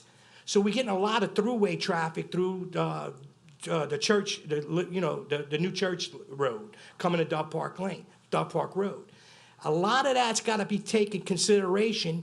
Maybe what we ought to think about is having that. I heard years and years ago there was supposed to be. I called it. It's Judge Tanner now, but we used to call it Fairway. Was supposed to go to 59, and that would alleviate a lot of our traffic on Dove Park Road. So that's what I wanted to clarify. So, and once again, real quick, at 20-something seconds, but I didn't hear safety addressed. So I don't think the approach is we'll get approval and then we'll wait for infrastructure to happen to go ahead with planning. I think safety should be considered first. Obviously, that's the most important concern. And quite frankly, I don't feel like my daughters are safe going to school with the width of the roads, with the culverts that were left in disarray after the first road expansion there that really was kind of just crazy, didn't work out well. So I think it's safety first, and then we worry about, if plans will work. Thank you. All right, time's expired, both for and against, rebuttals have been had. So I'm going to close it to the public and bring it back to the commission. Commissioner Fitzmaurice. My question is for staff. Your comment, not opposed, but would like to postpone until all the required information has been submitted. Can you tell me what's lacking? Would you like to, Ms. Aaron can go over the list. You would like to compare the new staff reports to what was missing on the plan. That was before the other staff reports? Okay, We distributed a revised staff report this evening, okay. as well as a revised plan. All right. But we'd be happy to go through the list if you'd like That's okay, I to. can look at it quickly. Commissioner Press. First of all, I guess I'm not haven't got my feet on the ground like I'd like. So having 15 minutes here to review the latest revisions is unsatisfactory to me. I like to sit and look at this stuff ahead of time. If it was supposed to be in with the plans that were sent to us earlier, they should have been in. If, you know, I just don't feel comfortable that I'm going to do a good job reviewing these plans at the last minute. So I heard some things about this project that are good. Some of the stuff about saving more of the trees, the overall, you know, trying to have a lot of staying out of the wetlands areas is good stuff. But to not consider density in general in an area known for problems. We know I-12 is a problem. You don't have to do a traffic study. We know 190 is a problem. You don't need a traffic study. You know 59 is a problem if you tried to get here tonight. You don't need a traffic study to know. And so there's a lot of undeveloped property in this area. I just happen to be fairly familiar with a lot of it. And I think this whole area needs a comprehensive plan to be done correctly. Because if you look at each of the pieces individually, on their own, they may look okay. But if you look at the whole and the lack of infrastructure in the area, I think it's problematic. And I think we'd be doing a disservice to the people, not just the people that live there, but anybody's got to go through these areas. And in all fairness, at one point, I know there were studies done to extend Judge Tanner Road. The exact path of that road, as far as I know, was never really determined. There were several paths available. And at the time that was done, I think over 10 years ago, there wasn't any, some of these developments didn't even exist. So that study is a little bit skewed by what was and what is.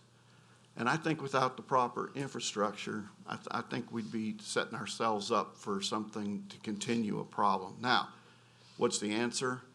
I think one of the first answers I would recommend, judging from what I heard here tonight, there's a community meeting for this development. I think that's a start. So people that are affected have a chance to speak. So I make a motion that that it moves towards a community meeting on this project. Okay. Is your motion to postpone? I postpone and have a community meeting. Okay. We have a motion to postpone by Commissioner Pratt. Do I have a second? Commissioner McInnes. Second it. Second by Commissioner McInnes. Commissioner Richard. Thank you, Mr. Chair. Before we go to that, I have a question for staff. Mr. Shane said something that was news to me, and I want to make sure I get calibrated correctly. On traffic studies, I understood the traffic studies and took into consideration the vehicles that existed at the time plus a growth percentage based on formulas that are used inside of the ordinance. But I didn't think it took into consideration those subdivisions and developments that are not yet online, that have been approved but not yet online. Am I incorrect? It's a real big deal for me. It's one of my kind of hot buttons, and I need to make sure I'm correct, because what Mr. Shane said tonight is different than I was told by staff. And I need to know what's correct. I know I think we have a couple other developers here that have gone through that in the past, and are you familiar with the ordinance? I'll be happy to, verify with our traffic engineer and to confirm. When a traffic study is required, different elements or intersections are required to be studied and we can do some further research and Okay, it's a give you big deal for me the because correct answer. obviously, if you take into consideration all the developments that have been approved and it's calculated, that's fine. If not, it's sort of like the last one in. You know, we're gonna only look at what's there today, and they all come online 6 months, a year, 2 years later, and really create a problem, which I believe is what's happened. But I'm not an expert in that. I just want to make sure I understand our ordinance before I make any further comment on traffic studies. My last comment before we move on is density is not a bad word. This is a phenomenal looking development compared to some we've seen. The problem is density without infrastructure is a problem. And that's what we're facing in our community right now.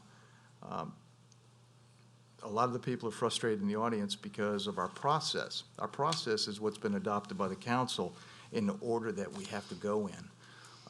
What we're hearing is, and what we've been hearing is that sometimes that order is not necessarily, doesn't make sense, doesn't use common sense. And it frustrates us up here too, because we're operating under a certain set of guidelines and rules, but we're also recognize that we've got a challenge here. So I just want you to know that what you're saying, you're not falling on deaf ears. We've got to work through some changes in our whole way of doing things. We've got new administration, we've got a new planning director, we've got people who are going to sit down at the table, and we need to kind of look and make sure we're not putting the cart before the horse. And I'm sorry, As well as council. as well as the council. So again, I'm not, I don't want to take everybody's time. We're all kind of frustrated and our hands are tied. That said, this is a good development. Some of those flooding issues that I'm hearing that are occurring right after a new development breaks ground sounds like they messed up the drainage. Sounds like they absolutely blocked what normally was a natural flow. Don't know that. I'm not a resident there, and obviously we've got engineers on staff and that need to look at that. But it makes sense. Again, common sense. In the micro environment instead of the macro environment, this is a good proposal. Okay, and sometimes we get our hands tied because we're looking at this. So I'll go ahead and get off my soapbox, but I just wanted you to understand what we're looking at here. Thank you. Okay. Any further discussion from the commission? We have a motion and a second to postpone. Pardon me? I still didn't understand. Somebody's in, Mr. McGinnis. Oh, okay. Oh, okay. Yeah, you were, no, it's not word, you were up, okay? So you've already spoken, okay? All right, so we've got a motion and a second to postpone. Any further discussion?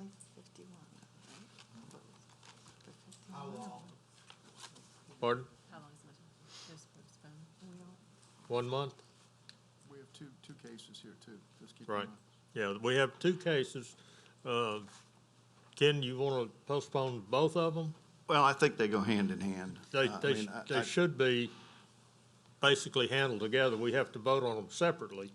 Correct. Okay. And I'm actually speaking for both of them together, so. Okay, but We we'll can vote on have to them have two motions in a minute, so. Okay. All right. Commissioner Fitzmaurice. I just want to make a couple comments and maybe touch on what Commissioner Richard said. I don't specifically know if a public, and I'm a big fan of community meetings. I don't know if this instance is going to help for the fact that we still won't have a traffic impact analysis. You won't have the drainage impact analysis. I don't think the opposition is going to be satisfied unless they see something like that. So having a community, I'm not sure if it works in this instance, but something else that Todd said is that we do have to look at this in a bigger scope than maybe we've looked at in the past. When we've looked at, you know, how much can we retain water on one site and not think about what's downstream or upstream or where the cars have to go from here to there. But anyway, I just want to really make the comment that I don't know if a community meeting would work in this instance, just because I don't think the opposition will be satisfied until we get to the planning phase when we will see traffic and drainage type documents. Thank you. Okay, Commissioner Willie. Just to follow up on that a little bit, the only reason maybe a community meeting would be helpful would be for density purposes. That was brought up by a couple of commissioners here. Thank you. All right, Commissioner Drum. Okay.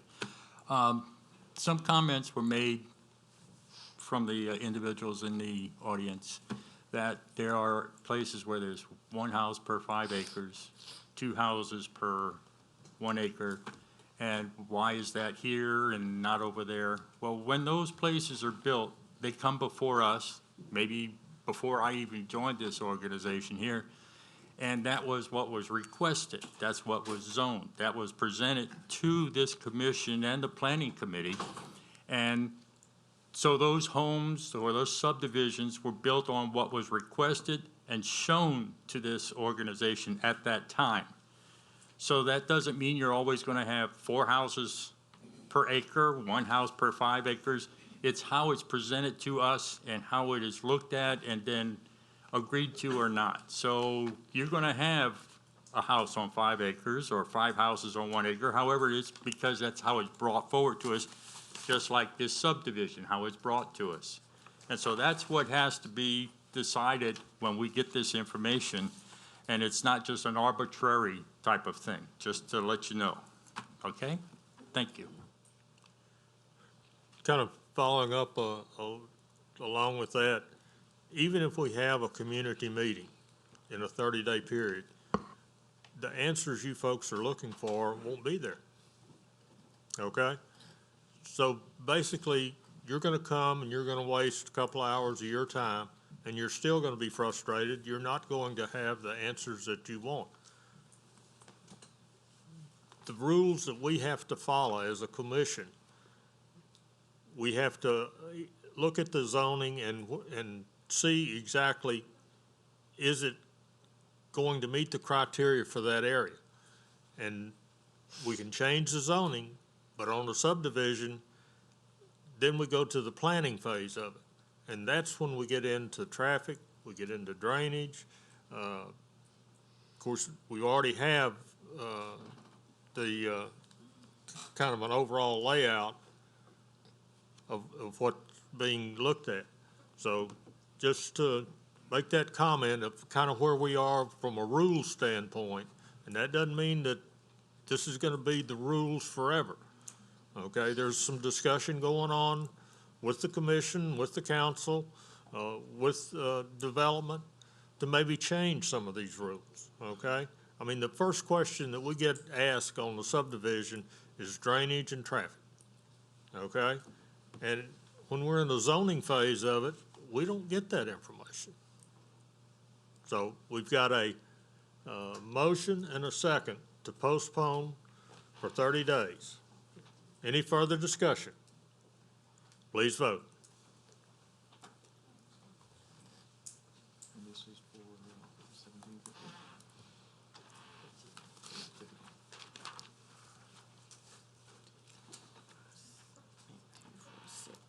6 yeas, 4 nays. That passes, right? That pass? Okay. I thought we needed 8. That's 6 is what it takes. 6 is what takes. Say again? The motion to postpone has passed. Okay, all right. We need a motion for the second one now, 1752. Wait, hold Remember we on. had 2 of them? Yeah. Give me a minute, please. Okay, so this was 1751 that we just postponed for 30 days. You want to clear it?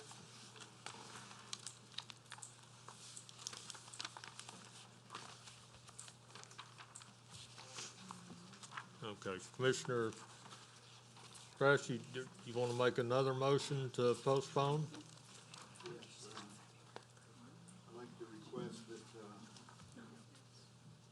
I'd like to request that 2019-1752 ZC, the PUD, be postponed also. Okay, we have a motion by Commissioner Press to postpone. Do I see a second? Commissioner Randolph. Second by Commissioner Randolph. Any further discussion?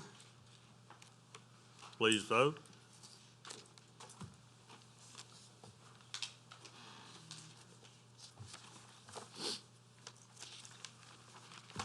motion to postpone 1752 has passed. Thank you. All right. Helen? How's your magic hat working on another public meeting? What I would suggest, Mr. Chairman, and that's what we've done in the past, is considering that we have a community meeting on the 18th, we can designate an hour from 6 to 7 to discuss the first item, and then we can have the second item on the agenda from 7 till 8. Okay, all right, that sounds good. 2:18. Okay, so we will have a public meeting on these two beginning at 7 p.m. on the 18th here in this chamber. Okay, so it's up to you folks to get that information out to your neighbors. Helen, I'm going to ask you to get with Public Works and Engineering and see if there's some blockage somewhere downstream from where these folks are having all the drainage problem. And I know that won't be done overnight either, but if we don't get it going somewhere down the road, it'll never happen. Well, it'll happen, but if we do it this way, it might happen a little bit quicker. Thank you. All right, let's see. 2016-155 was postponed, and 1753. Did we postpone? Yeah, okay. Yeah, I think I was. 53, and 54. Right, okay. And 2019-1754 was postponed. Okay. Next item up is 2019-1755-ZC. Existing zoning is a planned unit development overlay. Proposed zoning is A1. It's 43.116 acres. So let them clear the room.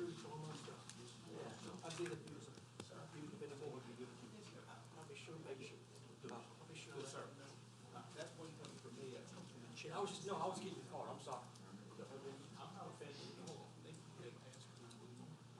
Okay, I think, we've got the room.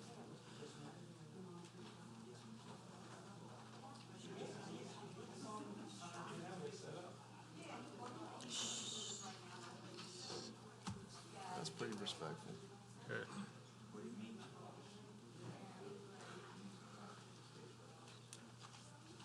All right, let me start reading this over again so we sure get it all picked up. It's 2019-1755-ZC. The existing zoning is a planned unit development overlay. Proposed zoning is A1. It's 43.116 acres. The petitioner is Joe Lab. Owner is Tantella Development Group, LLC, Robert Bruno. Location, parcel located on the east side of Cozy Lane, Tantella Ranch Road, and Louisiana 1077, Covington, Ward 1, District 3. Mr. Shane. Mr. Doherty, I'm sorry, staff. would like to request to hear both 1755 and ZC 0606047 together, considering that there are two related cases. Okay, let me read item 11 in. ZC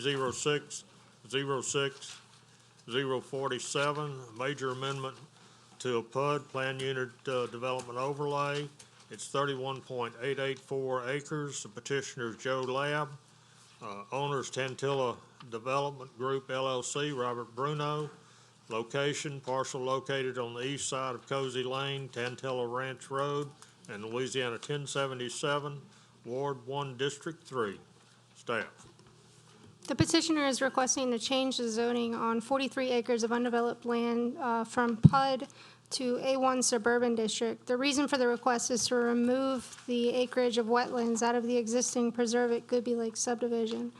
Staff has no objection to this request, as the removal of the PUD overlay will convert the property to the A1 zoning designation, which is consistent with the adjacent zoning designations. The petitioner is also requesting a major amendment to the PUD for the frontage labeled Track B on your PUD plan.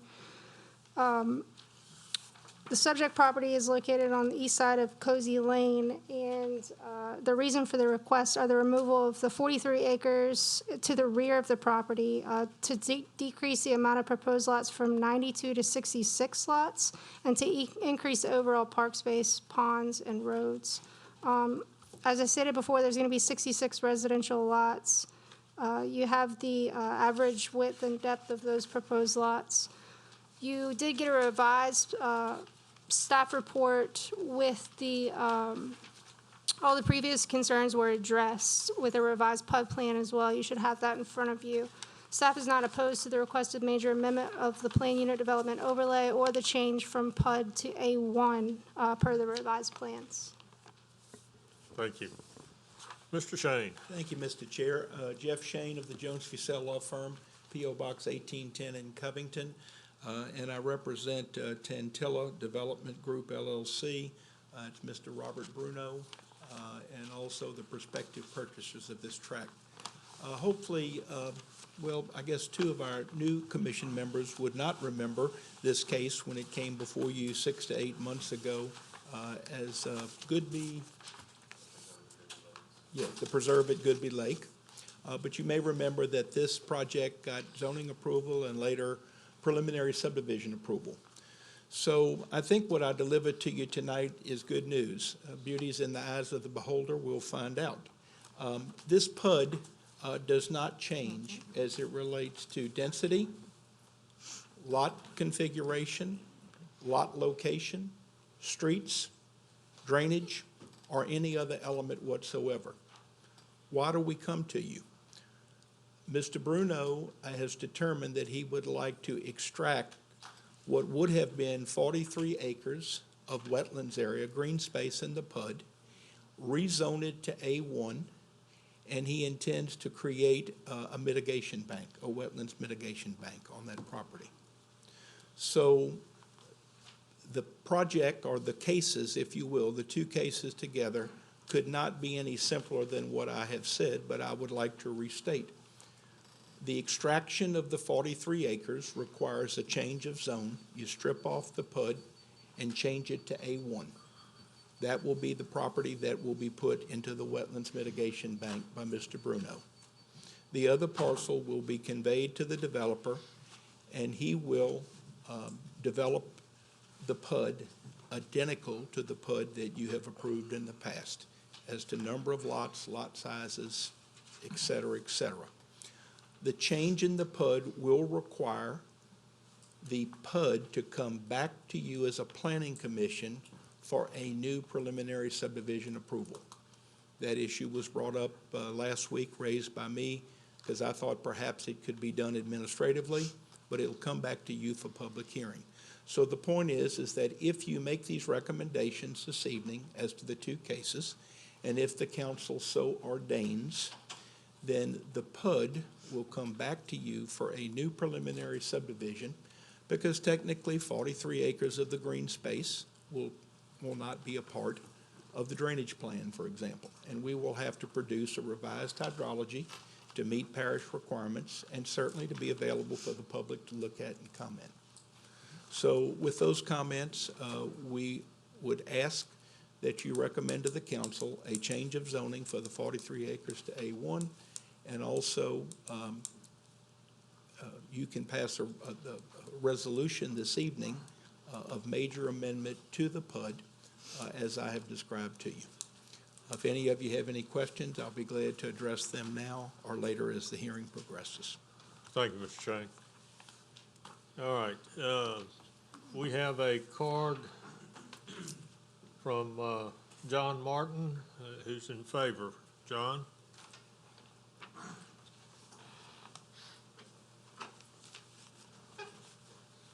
Hi, I'm Dr. John Martin, President of the Goodby Civic Association, and I really want to thank Mr. Bruno because he is making an effort to build responsibly. When I say that, he's cut down the lots to 66.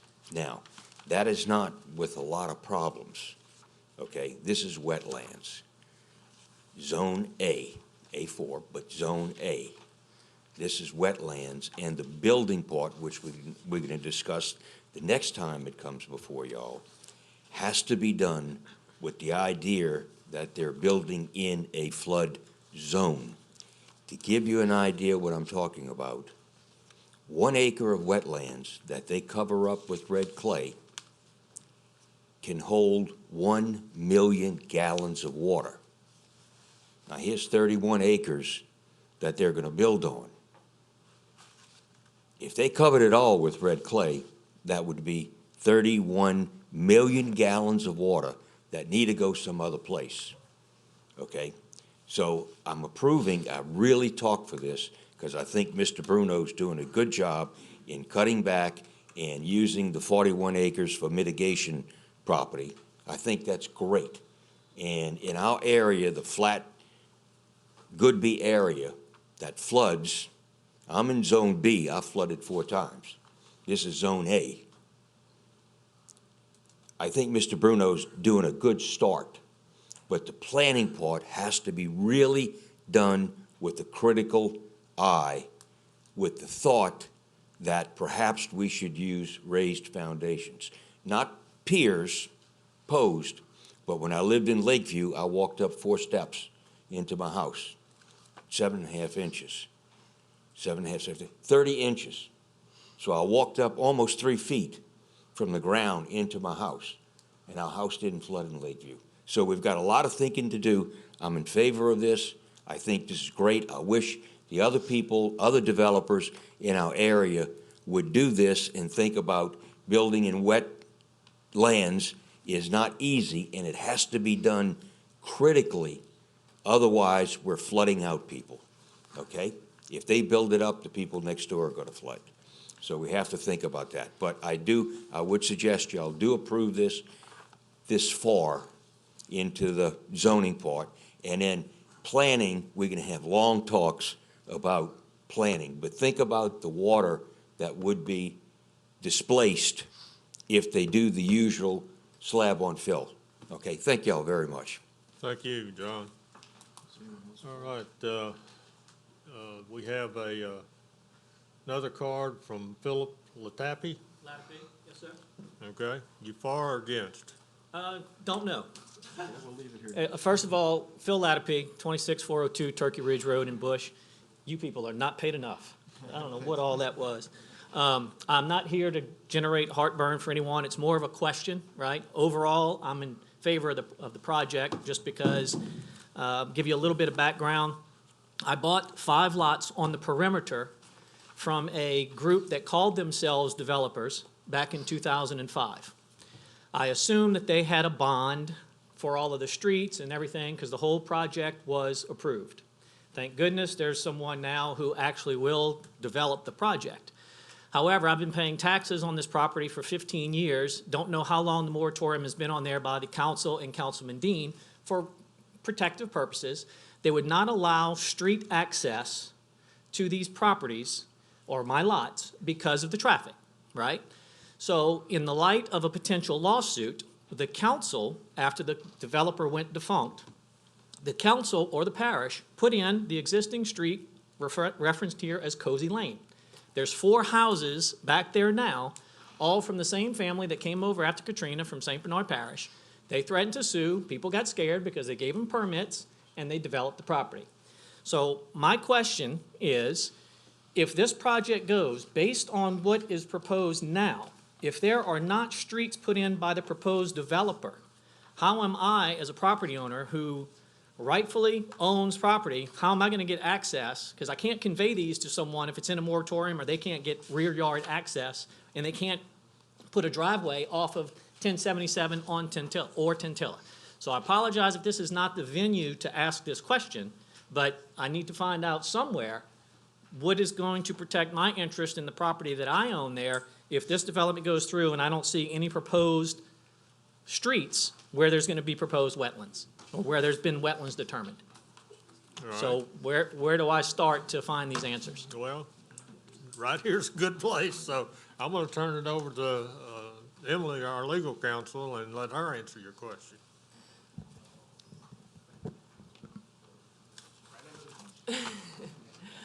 Without having more information or having an opportunity to review anything tonight, I can't give you that information on the fly, but we'd be happy in the legal department to sit down with you. When, where? And if you call the legal department, and our information is on the St. Tammany Parish Government website. Perfect. We have an attorney that deals specifically with land issues, and we can hopefully work through those issues once we are able to see in full the issues that you're dealing with. Great. And I think it's more of a parish issue than it is a developer. I don't think the developer should be responsible for taking over somebody else's failed inadequacies from the past. So, I'm not giving you guys any heartburn, especially when I see Dr. D.R. Horton. They do a great job, and it'll be a first-class development. I guess to answer your initial question, I'm in favor of the overall thing, but I just need to know what's going to happen with my property. All right? Okay. Thank you for your time. Thank you. All right, we've had discussion. Anyone else in the public wish to speak on this, either for or against? Doc, you have any rebuttal on this, or Jeff?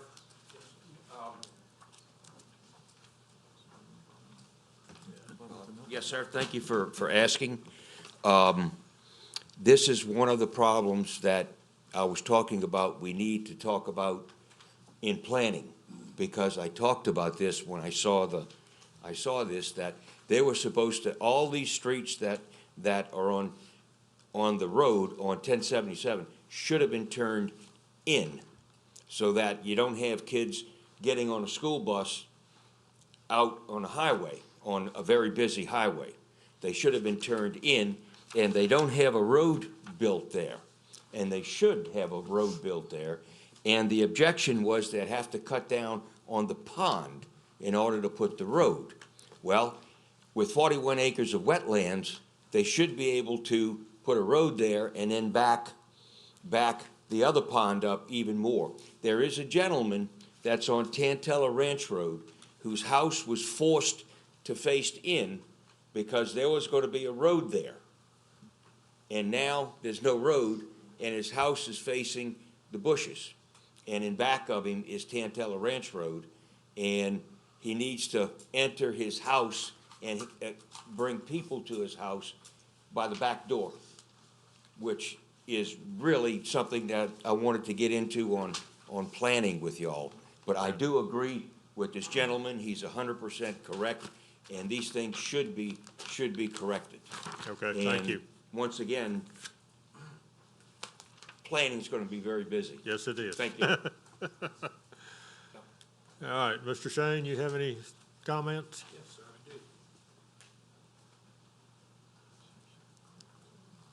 I do.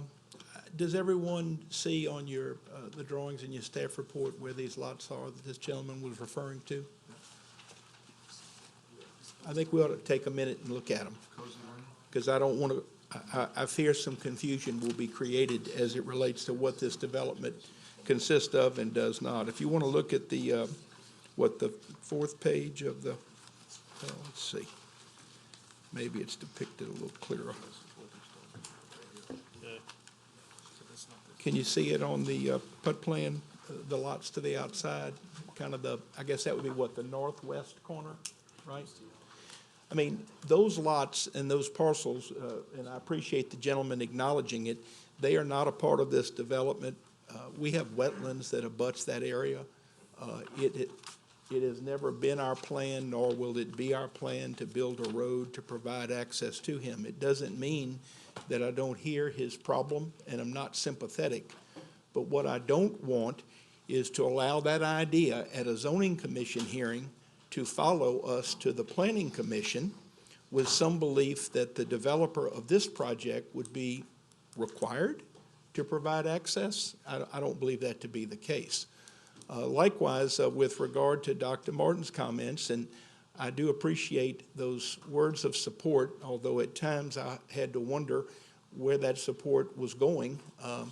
I want to say clearly that when we come back for preliminary subdivision approval, the facts will be identical, I believe, to what you previously approved. That doesn't mean you have to approve it again. I'm only suggesting that don't think that this PUD is anything different. And by the way, you granted that preliminary subdivision approval after the parish passed its ordinance of shall not as it relates to fill mitigation. And that's what gets us into the issue that Dr. Martin raises with regard to raised houses, et cetera. Very important issues, but I don't think it's an important issue as it relates to this project. So with those things having been said, we ask again, I realize you will vote separately, but that you recommend that the 43 acres be rezoned to A1 and that the major amendment to the PUD be approved so that this project can move forward. If any of you have any questions, I'll be glad to address them. Okay, thank you, Mr. Shane. All right. Yes, sir. Just to follow up on that, and yes, I'm not saying, we're asking about two different things. I'm not in part of this stuff, but what I do want to make sure of is that if this is the spot or the time that this is approved, asking just for the swap for the mitigation and the wetlands areas and so forth, will the legal department, when we meet, will you have a copy of the approved plat that you did for the developer when I bought the lots that showed that there were going to be interior streets abutting my property, to have access facing the inside? Because if this gentleman is not, or this developer is not responsible for doing so, which it's clear that they're not, He's not. and you, as a council or a parish, approved the prior developer's project, and I bought these lots, I want to know who is going to be responsible. So that's what, will you have access to the prior plot approval? If it's something that was done by our Department of Planning and Development, we should have access to prior Okay, records. that's what I need to know. Thank you. So I'll just You okay? get it from there. Thank you. All right. I'm going to close it to the public and bring it back to the commission. Commissioner Willie. Yeah, regarding the first item, the rezoning of the 43.1 acres, I like what Mr. Shane said, as well as Dr. Martin. I move for approval. Okay, motion by Commissioner Willie to approve. Commissioner Fitzmaurice. Second the motion. Second by Commissioner Fitzmaurice. Commissioner McInnes. I have several questions. One, am I getting the picture that we're taking an approved PUD and we're reducing 45 acres of green space with no guarantee what's going to happen to that green space? It's going to be zoned A1, true, but there's no guarantee that it will become a successful wetland mitigation bank. So are we not, in one sense, losing? I mean, I believe me, I'm a wetland mitigation specialist, retired from the Nature Conservancy, and I've established probably half a dozen of them here in St. Tammany and managed them. And I can tell you that I'm fairly certain that the challenge of getting the Corps to approve such a small site, I believe their minimum is 100 acres unless you're adjacent to another conservation area. Secondly, it's a wet pine savanna habitat that requires prescribed burning. And it looks like this area is going to be totally surrounded by homes. So you have a very tiny 45 acres surrounded by homes. I don't know how you're going to do prescribed burning there. So regardless, there's no guarantee. I've been through this a lot. There's no guarantee the Corps will approve. So what guarantee do we have that we've taken an even better PUD plan? I'm not saying that the proposed reduction is unacceptable, but I am saying we don't have any guarantee of the mitigation success. Is that not true? I'm asking staff. Well, in regards to the mitigation bank, will it succeed or not? Or is the land appropriate, or is there enough? No, my question is, if we carve out this, if we do as requested, there's still no guarantee about the future of the portion that's carved out. There's no guarantee. However, the request is to rezone to A1 suburban, which is at a density of 1 residence per acre. In the event that someone would, 5 acre, I'm sorry. But then someday you could come back and propose a PUD, and you could ask a zone change again. I'm just playing devil's advocate here. Is that not correct? It is correct, however, it would have to come back in front of this board. Yes. Mr. Shane, I think, would like to comment. Do you have a problem if I recognize him? No, go ahead. It may be of help, and I should have said it earlier, that Mr. Bruno owns 100-plus acres abutting to the north that will be part of the mitigation bank. Oh, okay, So that it's does not- make a difference. Sure, so again, it'll be, approximately 150 acres will be submitted. The other thing I'd like to say, which is editorial, but if the property is rezoned to A1, which is what it was way back when, and what comprehensive would suggest that whole area probably could or should be, I would only suggest to you that with the nature of the property being wetlands, I believe there's greater protection for the public, because if it stays in the PUD, there's nothing to stop the developer from seeking a wetlands permit for that wetlands area within the PUD, and if he gets that permit, coming back to you as a commission and making a major amendment and increasing the density of the development. I did not realize that. Sure. So if we extract it, I think that there's nothing certain in life, but in this instance, I believe there's a greater probability that this property is going to be put on ice. Thank you, Mr. Shane. Does that answer your question? That answered part. Okay. So that's correct then, that a PUD plan is not locked in stone. You could come back and increase density. You can lose green space in an approved PUD?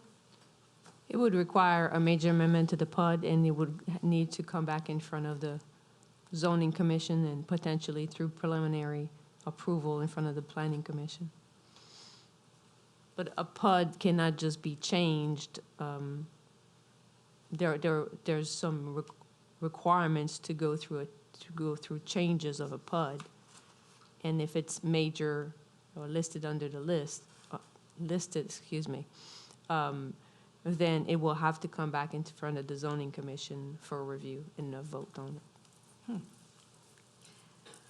That's all my questions. Okay, thank you. All right, no further discussion. I don't see anyone else in the queue.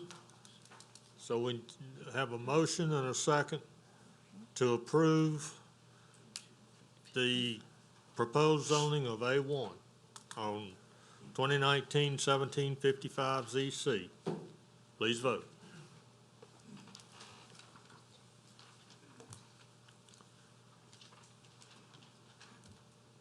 The motion to approve 1755 has passed. Thank you. All right, the next one is ZC 0606047. Commissioner Willie. Again, I move for approval. Motion by Commissioner Willie to approve. Commissioner Fitzmars. Second. Second by Commissioner Fitzmars. Any further discussion? Please vote.